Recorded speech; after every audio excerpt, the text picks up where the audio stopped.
Yes, hi, and this is Congresswoman Jackson Lee. Is this Aaron? Good. Hi. Hey, I'm trying to, it's past going on right now, there's full cameras here, but we're trying to get on the Zoom. 44 minutos de tarde. Que te doy. Sheila Jackson Lee. We would love to have a heightened story about this domestic violence. The violence that's occurring with women and guns is just going exponentially through the roof. And Senate, I don't have to really text you all. I know you have the media advisory, but we've got the Sheriff, Commissioner Jackson Lee, doctors from across the community, psychologists. Y'all at the press conference, so let's see how early. But we're taking a story of employees in the terror of women. Evidence I had kidnapping now. until Stephen's daughter showed you right before the Such a bomb. I So I'm hoping that you'd be interested in this story. We're streaming it now, but there's a recording. And makes the story very exciting. We'll have a lot of material. He had the little nitrogen. Right.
Emily? Oh, that's Lieutenant.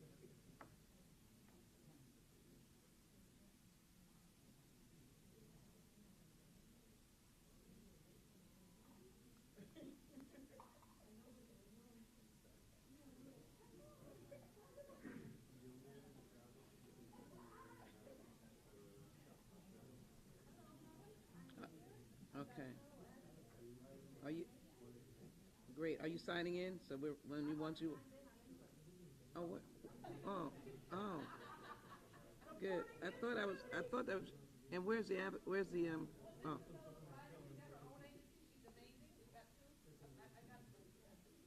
okay. Uh, okay. All right. Okay, we'll be starting soon. Uh, we're waiting on that troublemaker, Commissioner Ellis. I don't see him in the room.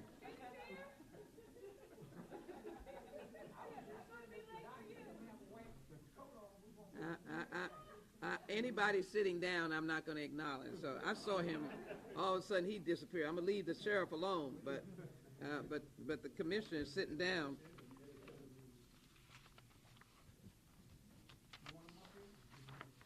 We'll call him in a minute.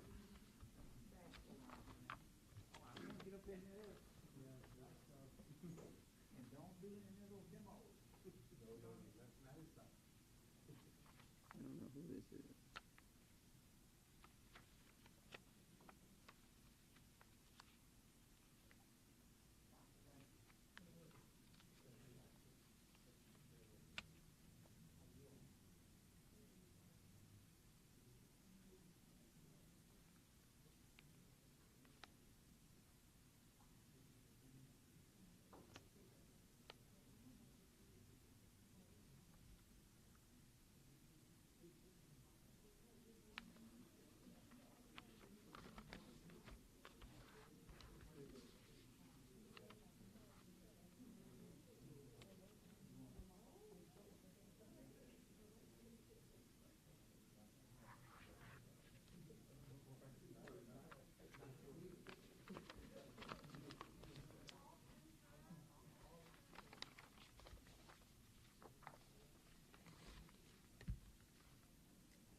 Say what? Okay, what time is it now? What time is it now? Okay. 3:30, you have to do what? I didn't hear you. I have to get out by 3:32, so go to the train. Ladies and gentlemen, can you join us here, please?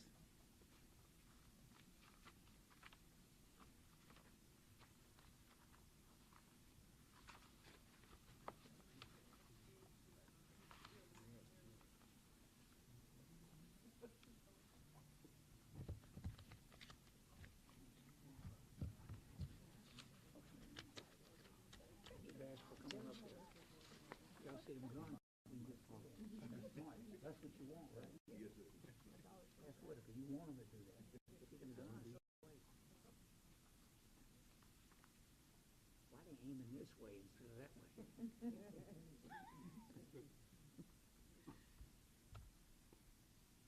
Silence the commissioner. He wants to make sure that he makes a valid point. He makes a valid point, but there's nothing like bravery, and we know how brave you are. So, As long as I'm with you.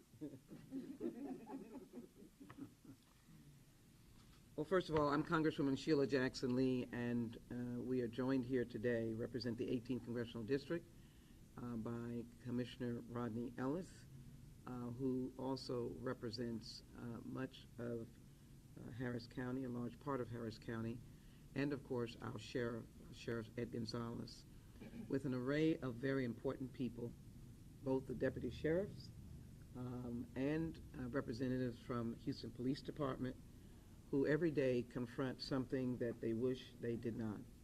Combined are the first responders of healers, and that is our doctors, who in fact are persons that have to see the aftermath or hopefully intervene. But I want to start with the deadliness of guns and domestic violence incidents. 204 people killed by intimate partners in 2021. 228 were killed in 2020. The decrease does not give me comfort. It does not give me comfort. If one woman, one person in a domestic violence incident remains injured severely or dead, then we have not done our job. We fight every day, but lives are lost. I just want to take a moment because, as the officers know, I've been struck by this one case that occurred in the last 72 hours. And I mourn for this young woman, 38-year-old Myra, who is a mother. On September 14th, she went to the apartment, Chacon's apartment, to visit their 5-month-old daughter. She reported that he grabbed her by her hair and dragged her through the apartment. She added that he had assaulted her several times in the past. This is the life of many victims of domestic violence every single day. He even tried to falsely charge her with driving around with the 5-month-old baby that she obviously loved while she was intoxicated. All proven untrue. He couldn't stop there. I don't know why, but he could not stop there. And so, on Monday, witnesses saw him force his ex-girlfriend, Myra Gutierrez, at gunpoint into her own SUV outside of his apartment in Pasadena, court documents say. They also say Gutierrez went to the apartment to visit their 5-month-old daughter at that time. You can't extinguish a mother's love for her child. Later that day, the mother of 4 was found shot to death inside her SUV in Southeast Houston. Not beat to death, that could happen. Not stabbed to death, it could happen. Not thrown in front of a car, it could happen. But shot to death, the weapon of choice of domestic violence incidences, which puts in jeopardy our medical professionals and certainly our first responders. We are gathered here today, if you will. I could not let the combination of the toxicity of guns and this month, where we speak to women, speak to families, try to save their lives, try to find a way for them to leave if they are in jeopardy. In this instance, it was a mother's love that caused her death. I know it, and to this family I mourn, and we stand here today offering our deepest sympathy. We know that she wanted to see that baby, and she is now dead, and her children are without a mother. As the chair of the Crime, Terrorism, and Homeland Security Committee, I was driven to file and introduce H.R. 1620, the Violence Against Women Act, Reauthorization Act. The origins of that bill is all about domestic violence. It is, of course, a combination of assault, rape, DNA kits, cultural training as to how to deal with women, but its very underpinnings, when I came to the United States Congress, had started with the advocacy of the victims of domestic violence who went to the United States Congress and indicated we have to have some relief. We have to have resources for centers like the Houston Area Women's Center and the center in Montgomery County. We have to have relief for victims, survivors, because domestic violence is terrifying. It is a terrifying crime perpetrated by those who garnered the trust of their partners and then violated their trust in the most immoral, inhumane way. Trust is the basic foundation on which a relationship is built. So to infringe on that vulnerability by harming one's partner is inexcusable and repulsive, but more importantly, partners are caught by surprise. They're beat up, and in their own mind they say, he or she is not going to kill me. They're not going to use a gun against me. I've got to stay here. I've taken calls late at night. I've called Emily Whitehurst with victims on the phone or people that are my constituents or trying to get them out and looking for a place. And it's not 12 noon. It's usually 11, 12 o'clock, 1 a.m. in the morning.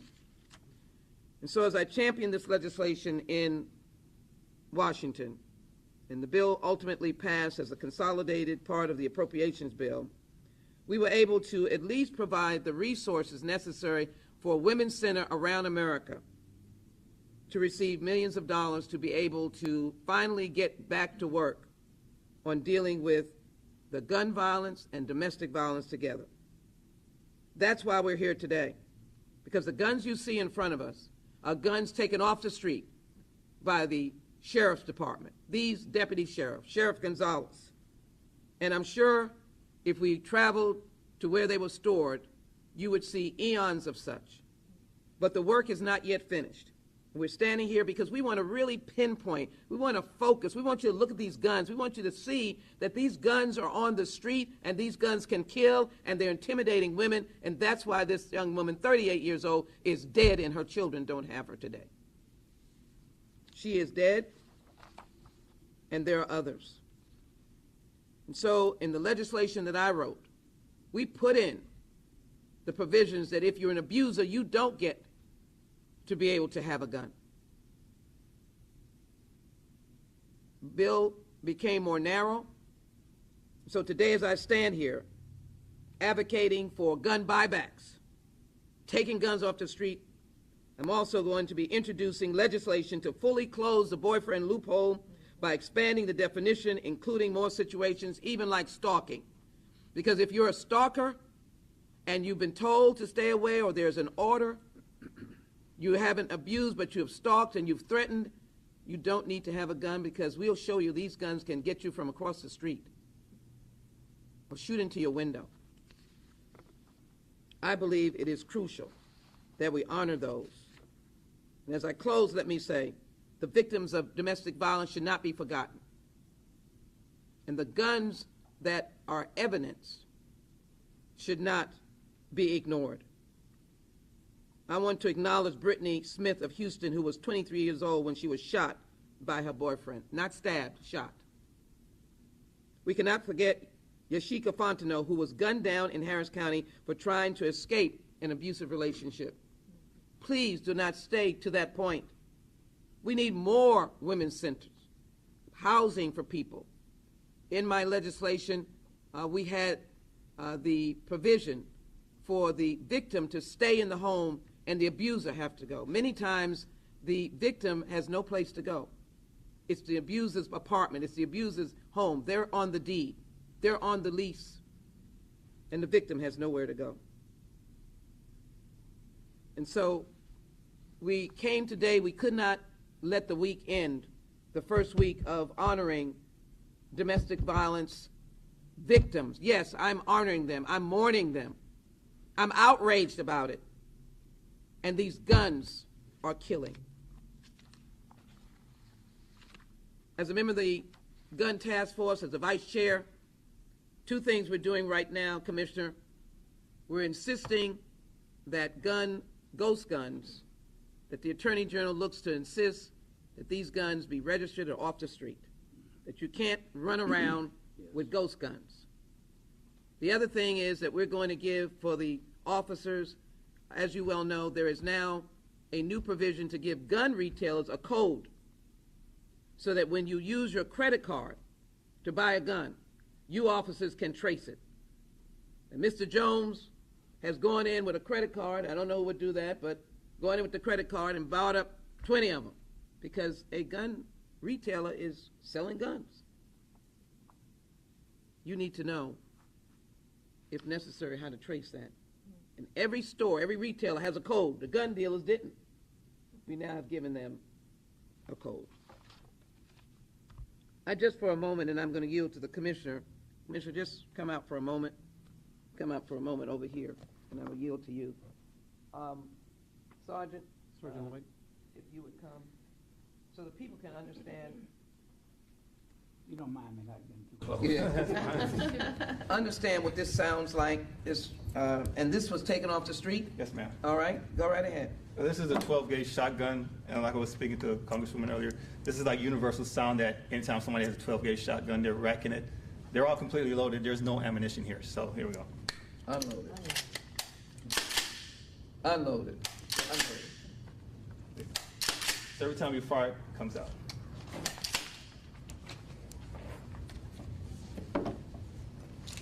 I'm going to show you the other one, and then we'll go over here. You want to show us? These two were held by a domestic violent perpetrator.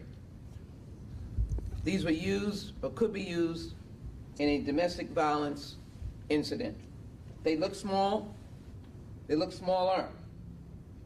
But I'm going to let Sergeant pick them up, and then I'm going to take them from him. This one in particular looks like nothing can happen to it. You can't do anything with it. Sergeant, show them how you can hide it. This is a 380. You can hide this in the palm of your hand. You can stick it in the pocket, walk into a store, restaurant. Can't tell I have anything in my pocket. Or walk into your home. Walk into your home, you're sitting there talking to somebody. You could be standing here talking the entire time and I have a gun in my hand and you don't even know. And this can kill just like any one of these can. Yes, as small as the phone. Yes. He indicated that I had a pocket that I didn't know. Way around. Yep. Yep. It's not easy. It's not easy. Anybody can have something like this in an argument, and all of a sudden you wind up dead. And I think one of the things is, Commissioner, a little one like this, it's placement of the bullet. So if it goes through your heart or it hits you in the head or a vital organ, you're as dead as if you had the AR-15. Domestic violence, subject to guns like this. Commissioner, I'm delighted that you are here, and I'm going to yield to you at this time. Thank you, Congressman. I'm just curious, is this one where with technology they can turn it into automatic, Sheriff? So the deal I saw where you could go online and figure out how to, and do the switch? Even one that small? Clearly on this book. Yes, yeah, big one. Yeah. Thank you. First, I want to thank the Congresswoman for pulling us all together, the sheriff and his team for being here and putting a face on the problem. Ms. Whitehurst and obviously our folks in the medical community. I know this is Suicide Prevention Month. I appreciate the Congresswoman, her leadership, and her colleagues. I appreciate all of them in Congress, particularly the ones like Congresswoman Sheila Jackson Lee, Al Green, Sylvia Garcia, and Lizzie Fletcher, who voted for the funds that we are using, both the city and the county, to do another gun buyback. This will be the second one. It is federal money. $1 million from the city, $1 million from the county. This will be the second one inside the city limits. We're working with the sheriff. We're going to do some in unincorporated as well. It's amazing how when we talk about crime, people are willing to speculate and talk about all of the various reasons for crime. But there's a reluctance to talk about the most common denominator in most, not all, but in most violent crimes. particularly when they lead to a murder, and that is a gun. Right there.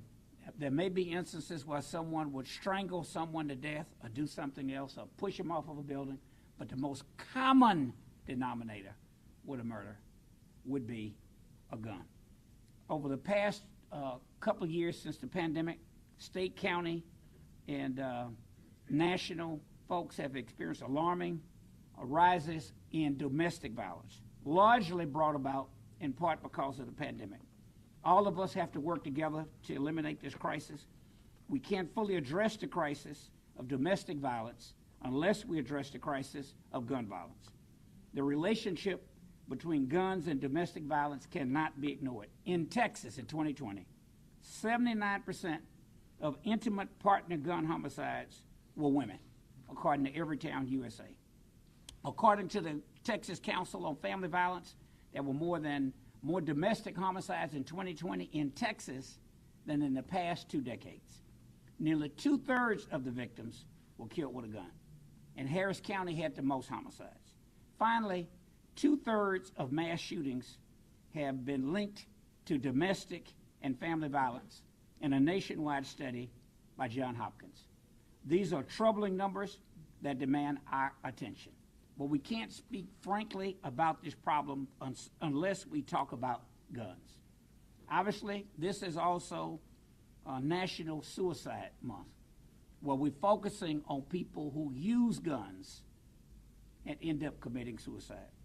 Women of color and others who are marginalized by income, status, identity, ability are especially at risk. It's also vital that we call on our state leaders to join this effort. In Texas, just think about the logic. Knowing that guns are a problem, what happens in Texas?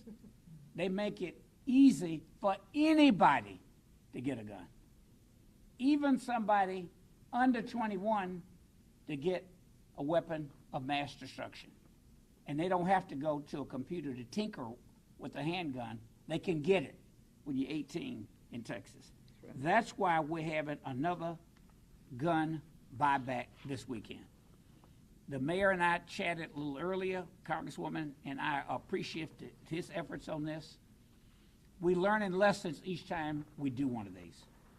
So this go around, no ghost guns.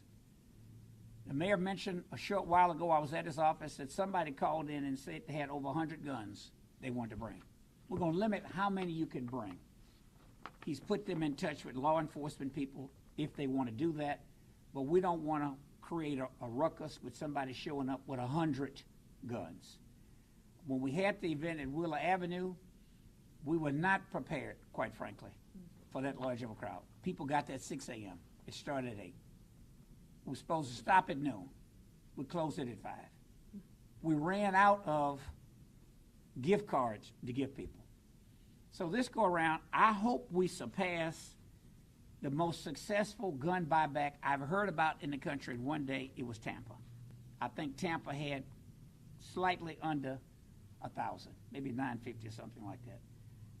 I saw a press release where Letitia James, the Attorney General of New York, from her gun buyback statistics that she's hosted since she's been in office, they've removed nearly 3,500 guns out of the state of New York. Everything's bigger in Texas, including this gun epidemic, a culture where people think it's good for everybody to have a gun. The Congresswoman and I have cited the statistics many times, more guns in America than there are people. In fact, more people in America own guns than any other country on the face of the planet. Roughly 120 guns for every 100 people in America. That's why we're hoping that the media will do what they did the first go around. We know that that event was successful in large part because you all put the word out. This go around at a Metro Park and Ride, I don't think we'll have problems with processing it much more rapidly this go around. We had problems last go around. I think we're perfecting that.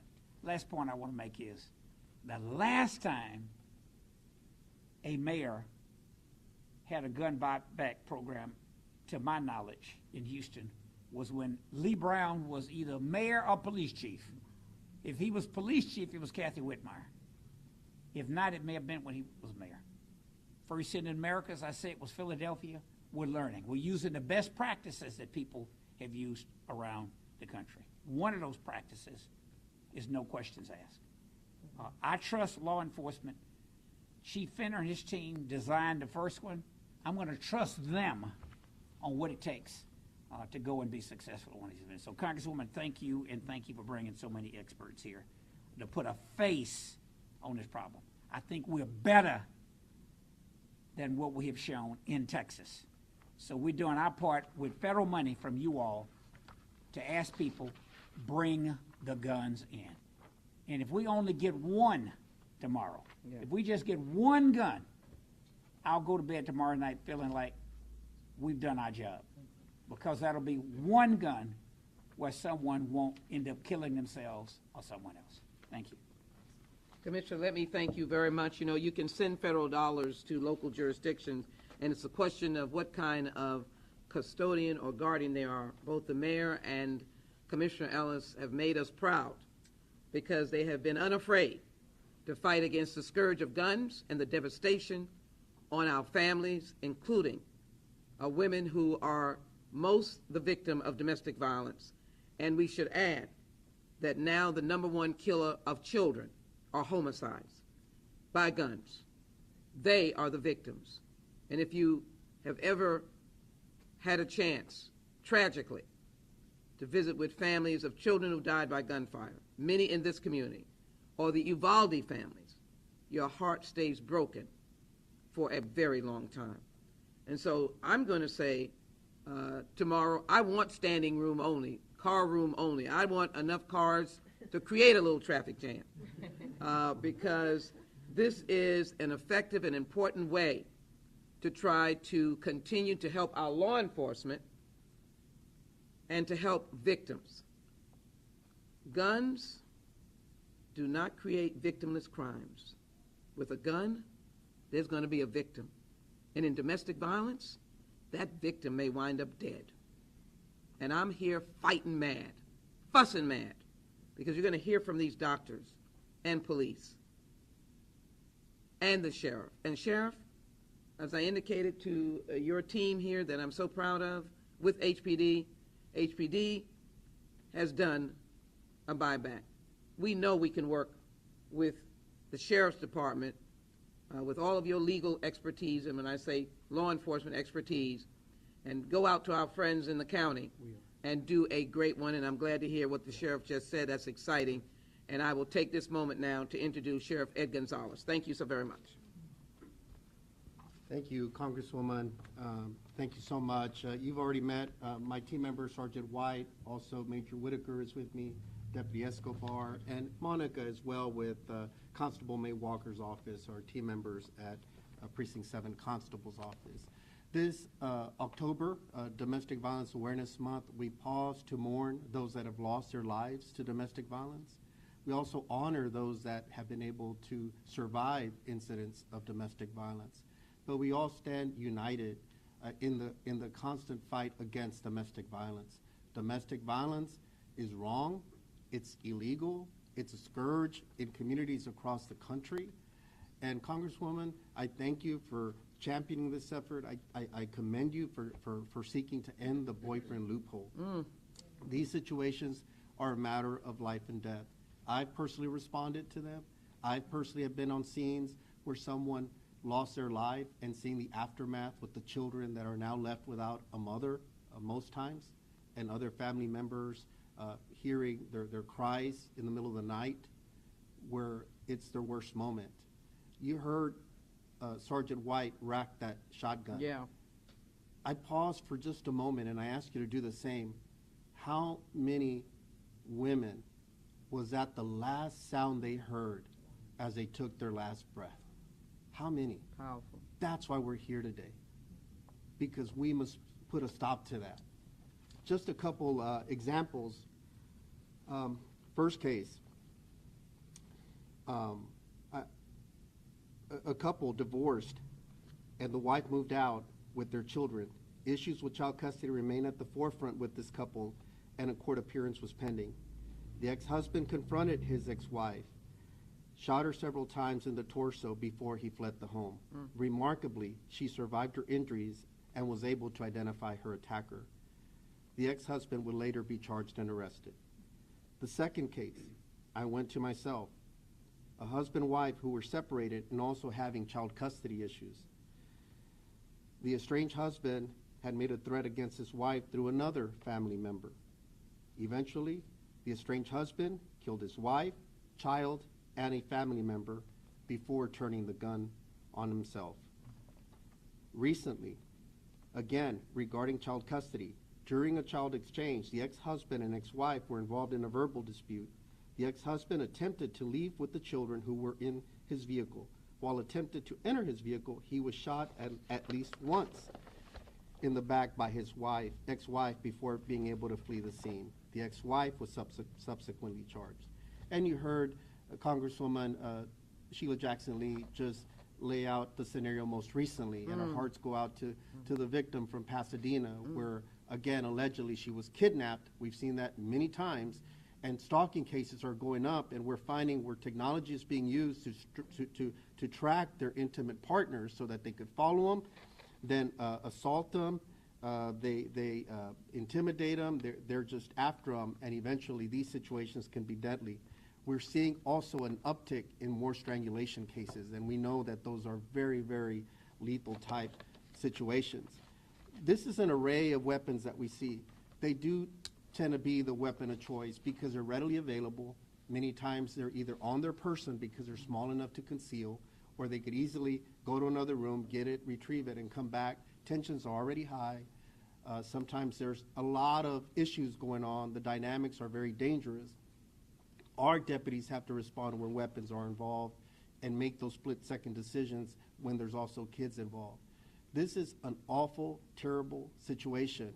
We must all put a stop to it, because beyond something that we hardly ever talk about is those children, Congresswoman, that are in the household that now, if it turned deadly, now are without a parent.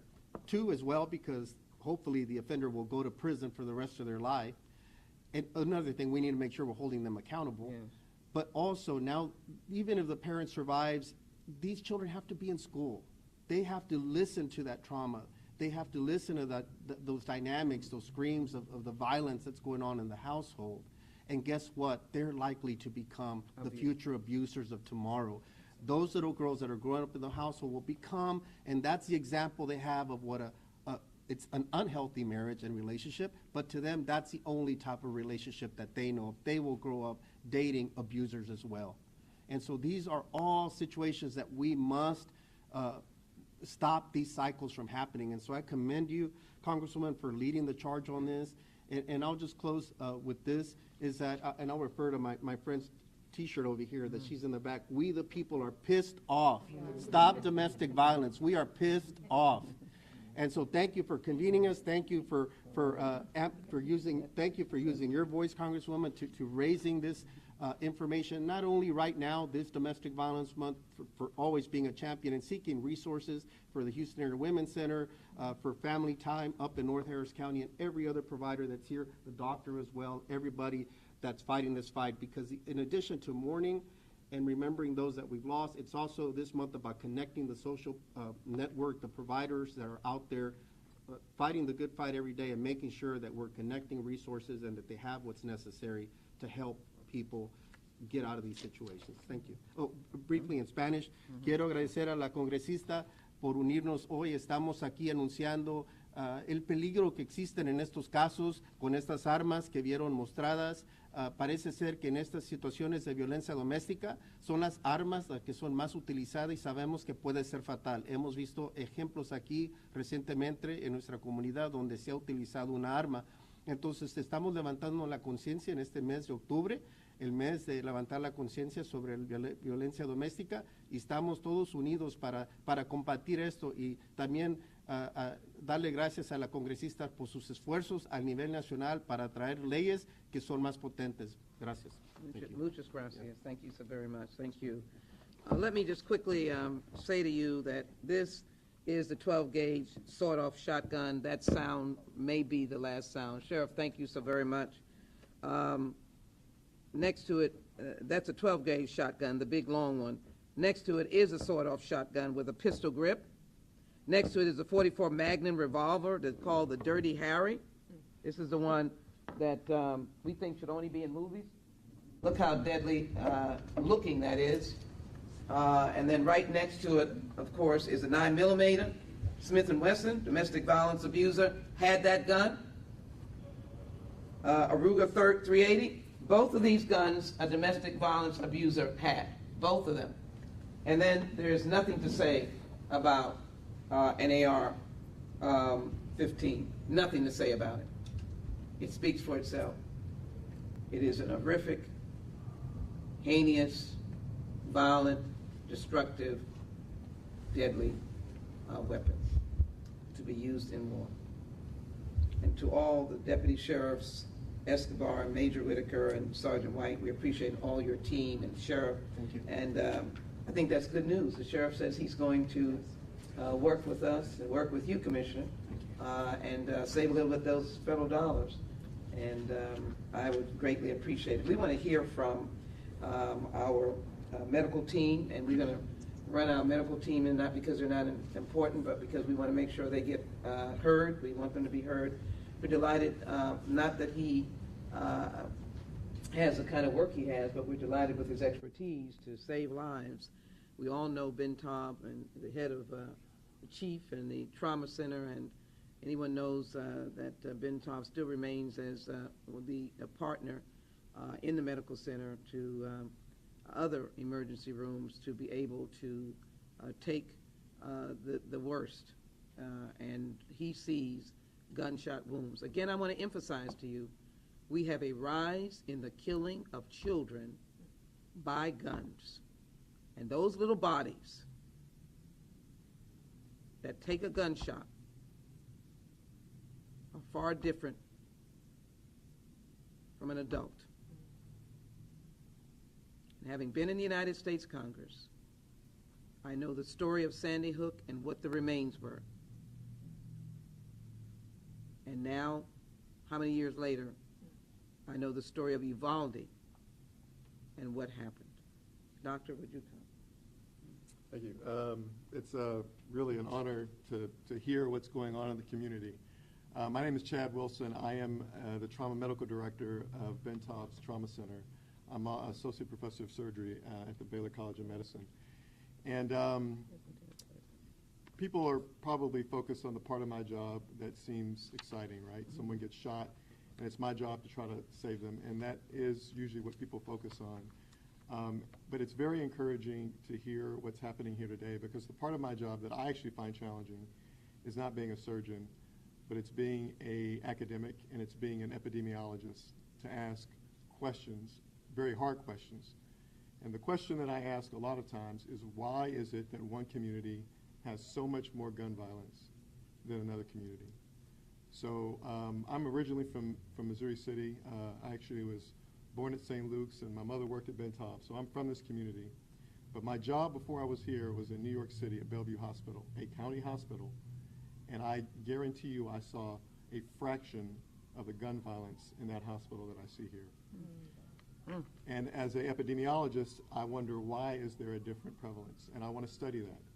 And we try to study that. There's a lot of barriers to studying that, as you probably are aware of with the Dickey Amendment. But we're now actually able to do that now and try to answer these questions. And as we try to answer those questions, we want to understand, why is one community protected and one community is so injured? So when you hear about this buyback program, this is something we can do to change the community, to make this community more like a community that's seeing less gun violence. So that's why I'm encouraged to be here, to hear that, you know, I'm not alone in this fight at 2 in the morning trying to fix the holes in the aorta, to hear that people at every level are understanding, why can't we get to the root of this problem, and instead of waiting for Dr. Wilson to try to fix the mess that remains after the shots have already been fired. So thank you so much. It was a privilege to be here and to hear all of this positive work around gun violence. Well, Doctor, I'm not going to let you go Yes, ma'am. very quickly, because I'm going to alternate between one of the advocates and the doctor, and Dr. Rowe will be next. But you have to describe that experience in surgery of what a gunshot does to a human body? What is the extent of what people don't see? They come in, that wound is there. Please, we need to hear it. And the costliness of that gun wound as you can perceive it from the medical perspective. But Well, you know, you'd be surprised with my answer with that. I think the things we see on TV depict how ugly it is to see blood splattered and to see injuries. If you watch TV, you see the ugliness of violence. For me, the human body is beautiful, and when I open the human body and I see the bullet holes, it's very it's an elegant thing. It's an honor. It's a privilege to see the beating heart, and I love that. I love to be there and to fix those injuries.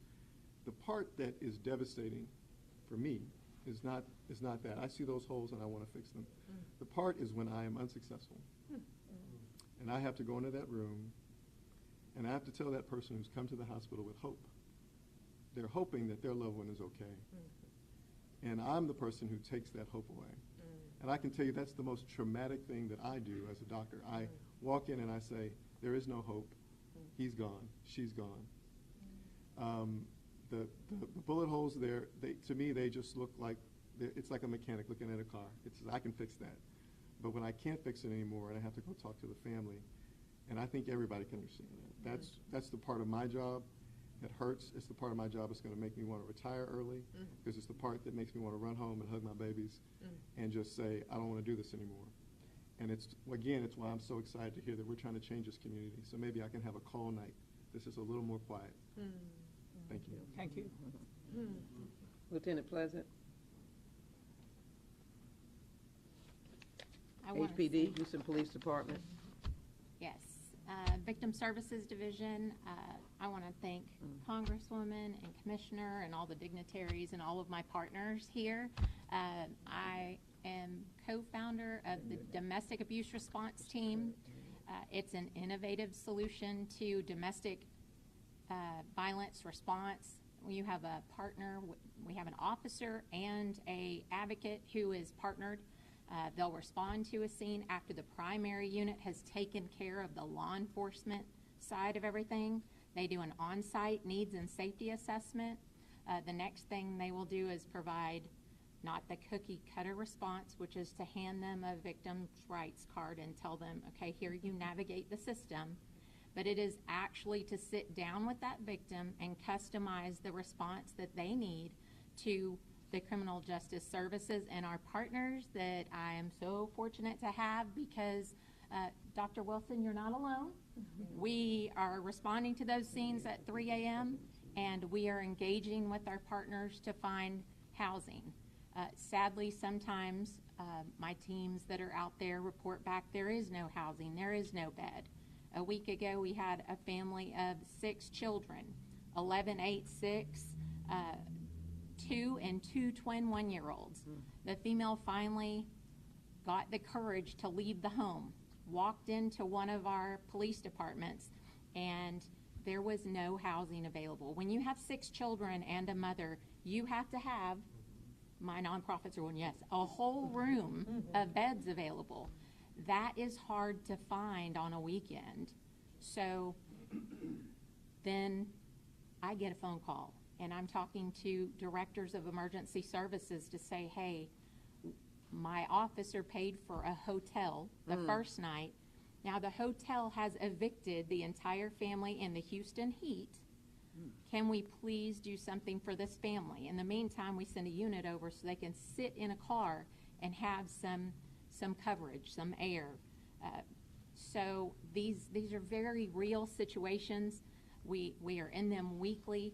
We have a crisis, but it is up to not just our partners that you always, these are our same partners, Commissioner, HPD, Congresswoman is an advocate for legislature and VAWA and getting our funding for our partners, for our law enforcement. So my heart goes out to you, and thank you for our chief and mayor for seeing the crisis that we're in.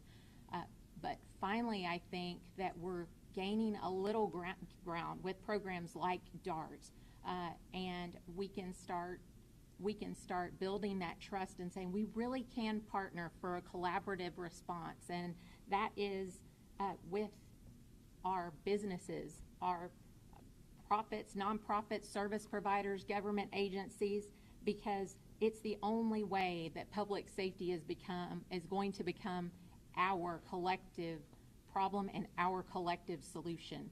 So thank you for having me here, and thank you for everyone that is here to stay engaged with our fight during domestic violence awareness and bringing attention to some of the solutions we have for them. Thank you. Thank you. If it was not for these officers, deputy sheriffs, lieutenant, and Lieutenant Cloud from HPD, we would not, and Sergeant, who I'm going to bring forward in a moment, we would lose more lives. Because if that parent, woman, stayed in a house with 6 children, and there's access, and there's, let me just say this, there's unlimited access to guns in Texas. There's unlimited. We hit the national news when a law came out of permitless carry. We had open carry, then we went to permitless carry. And the young man that bought the AR-15 in Uvalde bought it within minutes. I think he had a day in between, went back and picked it up. The minute he picked it up, he was en route to Robb Elementary School. Those are children. That is equal to a domestic incident and a mass murder. Children are now the #1 killer of children is homicide, and the #1 weapon of choice is a gun. And mixed in with those children is, in many instances, a woman. And what is happening is now the children are being killed as well. So I have worked with Emily Whitehurst, the head of the Houston Area Women's Center, for her entire tenure. And I've worked with the Houston Area Women's Center for more decades than I can remember as a member of the board some years ago. And it is a lifeline. But I know that the screams that come across the phones that they have to answer are screams that we would not want to hear, or screams that many people have not heard. We are desperate for the peace of mind that the doctor has spoken of, that at least we will not result in a shooting or death of the victim before we can get them help. And that's what we see. Emily Whitehouse, excuse me.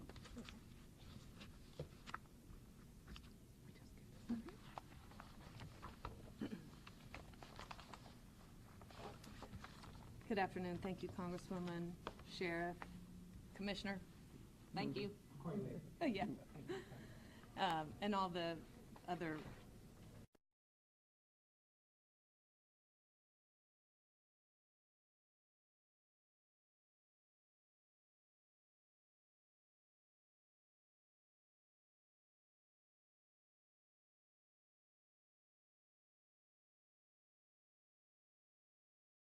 caring families and healthy relationships. We're on a mission to make that happen.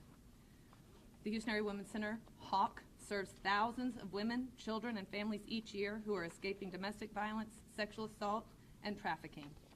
We help survivors transform their lives free from violence. And it is because of their courage that we are convinced this crisis can and must be stopped. This month, and even today, you hear horrible stories and horrible statistics, but I want to center the courage of the survivors who right now are managing the risk, minimizing the anger, and doing everything they can to stay safe. We know that their courage warrants our collective response. They're doing their part, we have to do ours. What you may not know about the Houston Area Women's Center is that in working to end domestic violence, we are also working on the front lines of the gun violence epidemic. As you've heard today, there is an inextricable link between gun violence, domestic violence, and mass shootings.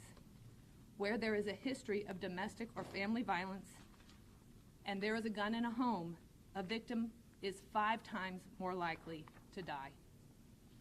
Gun violence accounts for 2/3 of all domestic violence-related murders. And while we may have seen a slight dip in 2021, we are not convinced that that trend is directionally where we want it to go. When victims call our hotline, and in 2021 we managed over 50,000 calls more than ever before, one of the most important questions we ask people when they call is whether their abuser has access to a firearm. When we develop safety plans, we strategize with them to know, where are the guns stored? If they're stored, are they stored safely? Are the guns locked? We help them develop a plan for escape for themselves and their children should their abuser go for a gun. Can you imagine being on a phone with somebody who's calling you in fear of their lives and trying to figure out how to escape one of these? It's unconscionable. 1 in 3 of all HAWK clients are children. As Congresswoman said, gun violence is now the leading cause of death for children. Many of those are in domestic violence situations. This is the definition of a public health crisis. It's predictable and it's preventable. Did you know that as many as 60% of mass shootings were domestic violence attacks or were committed by someone with a history of domestic violence? We're on the front lines of that. We're answering those calls.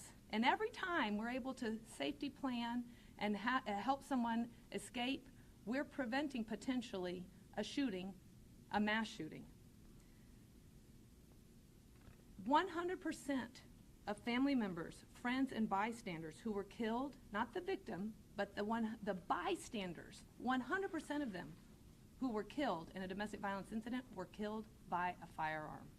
So we are all getting potentially victimized. If you are thinking domestic violence is not your problem, you are sadly mistaken. Sadly. And so as we grieve, we must also act. There are solutions. As an agency who has been on the front lines for 45 years, I'm here to tell you, real-time safety makes a difference. We should not be in a situation where a mother of 6 who finally has summoned the courage to leave has nowhere to go. That's just not right. She's done her part. We haven't done ours. Let's change that. Let's make sure this community provides real-time safety to anybody who knows they're in danger and who wants to leave. Let's do that. Let's do it today. Let's not stop for a second until that's done. We know it works. And then when it comes to guns, let's close that boyfriend loophole. We're in the 21st, what year is it now? 2022? 2022. People who are getting shot are not necessarily married. Hello? It's time to move on from that old notion and tell everybody that if you've got a record of abuse, you don't get a gun. That's reasonable. We're talking about common sense safety measures. Safe storage. If somebody's got a protective order, get that gun away. Just take it away. It's a little bit logistically complicated, I understand, but it's got to be done. Again, if somebody has gone to the effort to say, I am in danger, and the court agrees, let's get their gun. It just needs to be done. So I'm so happy to be here with everybody on a Friday afternoon.